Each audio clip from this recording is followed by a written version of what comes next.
Hello,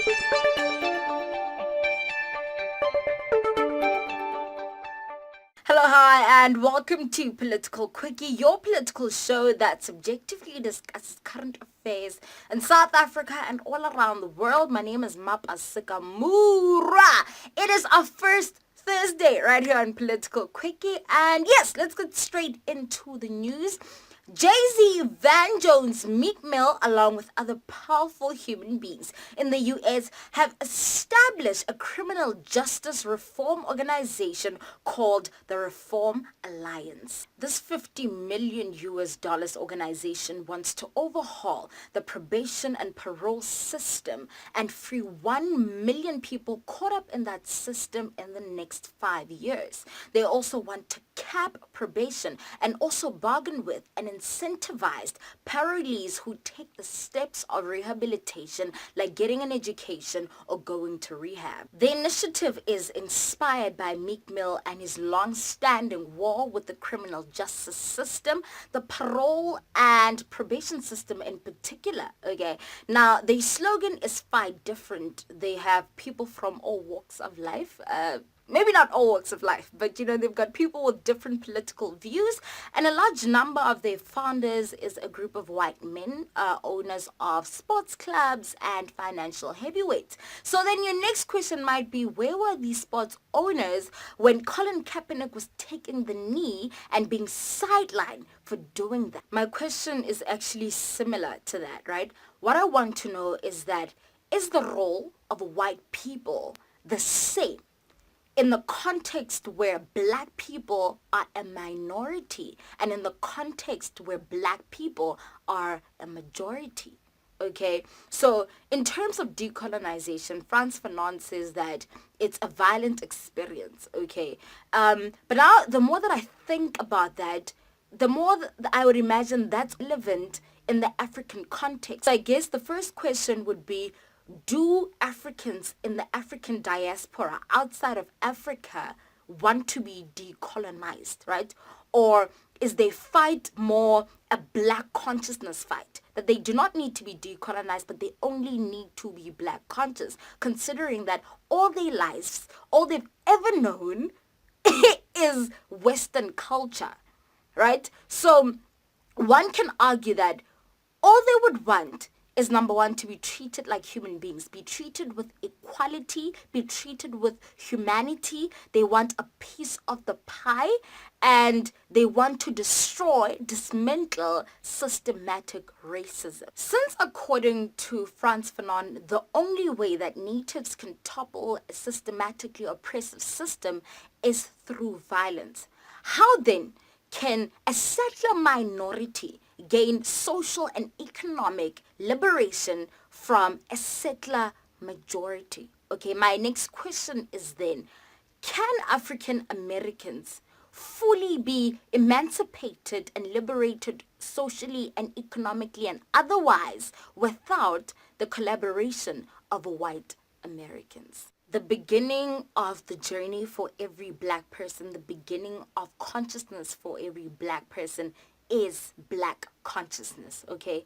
And right now, I recognize that the fight for Africans in the US and for Africans in Africa is actually different because of the environment, okay? So I'm not 100% hating on Van Jones, Jay-Z, and Meek Mill for partnering with these powerful white men, okay, because of the environment. In the US, when a white person throws their weight behind a cause, an initiative, an organization like this one, it adds some weight, because it's not looking like, oh, look, black people are complaining again, but it's somehow adding some weight in the sense that, okay, this powerful white person, this privileged white person is seeing how the system is a disadvantage, how it's oppressive, okay, because of the environment in the US, because the majority of Americans are white. So the fight is fought differently. I think as long as that it is a collaborative effort where the white people are collaborating and the black people are leading, because this is something that directly impacts almost always on black people. and the black community as a whole, then they need to lead it. No white person must come and dictate how it should be fought, but the black people need to, be in the forefront and, take the torch and dictate how they will fight. So, you might be sitting there and thinking, oh my gosh, this is like DA or NUSAS, but here's the thing, the environment is the difference, right? In Africa, the fight would be fought differently, where we as Africans do not need the collaboration of white people to create change.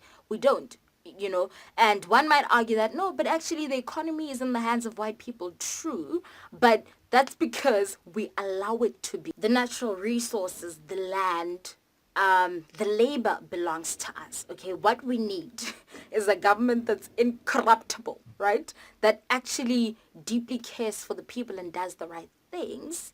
And also we need financial consciousness.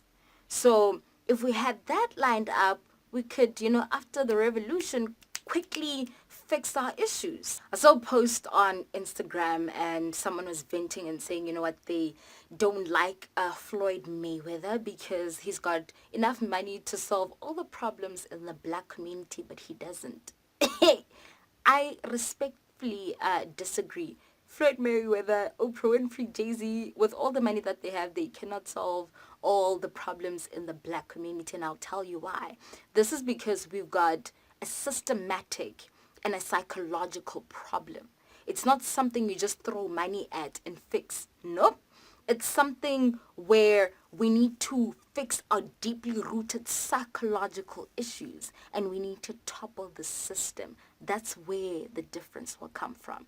Black people need to swallow their pride and they need to learn from the Jews how to build generational businesses. And I'm not saying not, every black person doesn't know how to build generational businesses. I'm saying for most, you are employees. And that's something that we need to fix, okay? Black people need to swallow their pride and learn from the Chinese how to become radical producers, okay? And not be consumers where every single brand in the market you own. I yearn for a day where Africa actually has a wealth sovereign fund where Africa can assist all Africans in the African diaspora, okay? Where if there's an earthquake in Haiti, Africans and that sovereign wealth fund are the first to respond, right? Africa as a country, where whatever issues they are in Jamaica, we are the first to respond, right? As a team, as a group, as a country. So unity is very important to our journey and for us to get to that place where black people won't be at the bottom below the poverty line in every single country in the world. There is a problem. And part of us solving that problem is not only realizing that we are systematically oppressed, but it's in realizing that we need to take responsibility and solve these issues because no one is coming to save us. Okay, no one is coming to save us. So how do we, in the entire diaspora, fix this? How do we fix this together? Yeah, my name is Mapa Sikamura. Use the talents to serve humanity, and I will see you guys on Tuesday. Ha!